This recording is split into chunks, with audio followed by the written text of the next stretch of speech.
be doing. Thanks very much for having me. Sean, this transfer really, has provoked an awful lot of attention in recent months. Can you tell us the current situation about it, as there's been, as you can imagine, an awful lot of stories going on, especially in the past week again?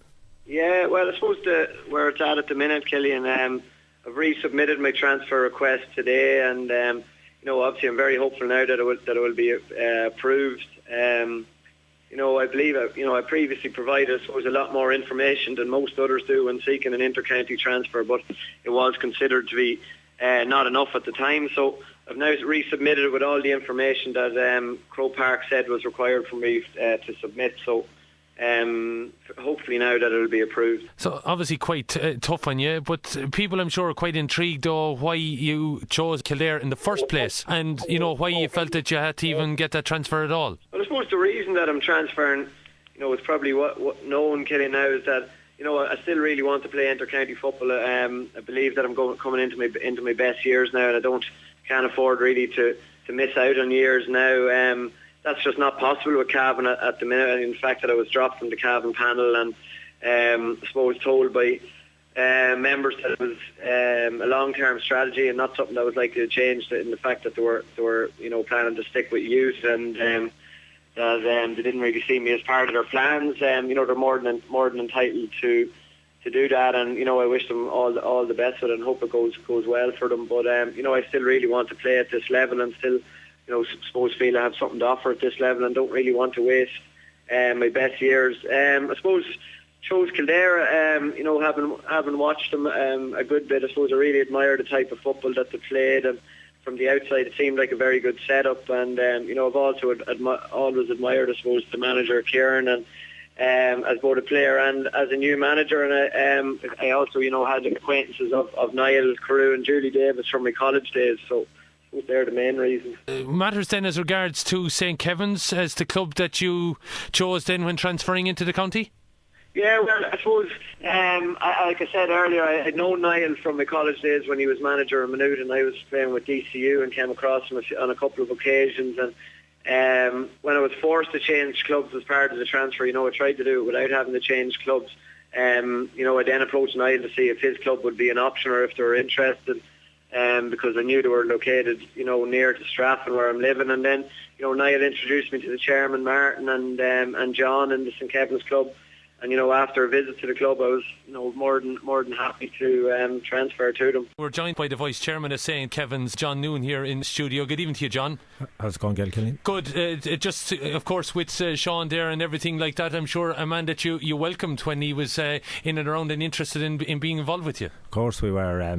Obviously we're a club that's not long senior, and the chance to get a top class player like Seanie, we weren't going to let it go begging, so we've been giving him every support. He's been down there at a couple of our training sessions. He was looking at our opening league match last Saturday. I don't know whether he was too impressed or not, but anyway, that's where it is, and we think he'd be a great help to us. We wouldn't be type of club, a rural club that would be attracting an awful lot of players, and we would obviously over the years be looking at envy at an awful lot of the local clubs, bigger clubs than ourselves, maybe Clane and that, and they're getting strong players from outside the county. So we're glad that the possibility of recruiting Seanie Johnston to the St. Kevin's cause is there now at the moment. Yeah, no, obviously it's meant an awful lot to the club in having Sean around, has it? Yeah, of course it has. Yeah, it's given a bit of a buzz to everybody, and people that say, well, listen, what's the situation with Seanie? And we'd be all very, very positive about it.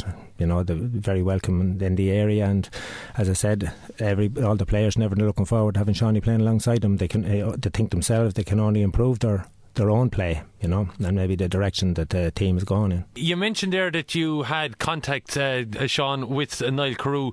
Were you approached by Kieran McGeaney or Niall Carew directly to make that transfer to Kildare? No, certainly not. I'd like to say, it was made very clear to me that I wasn't wanted within the Cavan setup, and as people are aware, I suppose I initially sought to transfer to Kildare without moving clubs, but I was told by the CCC that this wasn't possible, and that the only way I could make the transfer was if I moved clubs. And it was only at that stage then that I went and I had a chat with Niall, and he made no contact with me. But like I said, I really admire the way Kildare have played in recent seasons, and I'd like to think that their style of play could be suited to the way I like to play as well, and hopefully that maybe I could add something to them. And I suppose that was the main reason behind the transfer to that county. And then I knew I was moving to Stratham, and in the hope of making a reality. And I suppose everyone's well aware of what's happened since then. Yeah, because the situation obviously being that you were refused because you were looking to transfer between counties and not obviously change your club initially. So then, why were you refused when you looked to transfer to St. Kevin's? Well, I suppose there was a few reasons, Killian, but Cavan County Board queried, where the place of residence, and I can categorically say I've been living in Stratham for the past couple of months, but obviously the county board were not convinced that this was the case, and as a result of that I had to provide further information to Croke Park, and I did this, but the decision still went against me. But I provided details of the rent agreement and a utility bill, and this wasn't deemed sufficient, and it's obviously been quite frustrating for me. But I do understand that GA wants to be certain that all is in order before granting me the transfer, and they're probably very nervous about a certain precedent being set. But a lot of people are talking about the commute, and there's absolutely no issue with it. It takes me about an hour and 15 minutes to get to work, and I know of people working in Dublin city centre with exactly the same commute, and it's not considered an issue. And even with other inter-county, I know Billy Joe Padden, who's playing with Armagh at the minute, works in Kildare County Council and has to commute from Armagh every day. So I've resubmitted the transfer now, with all the information that Croke Park needs, so there should be no issue now. And hopefully I'll get to play with St. Kevin's now in the next couple of league games in the next few weeks. And just about getting out on the field then, Sean, and playing a bit of ball. Yeah, well, that's all, I suppose, all any GA player wants to do. It's just, like I said, it's been quite frustrating not being able to play, and like I said, I can understand Croke Park, what right, and that's fine. Let's hope that it's all sorted out very soon in the next couple of weeks. And like I said, I just want to be back playing football and trying to improve my own game.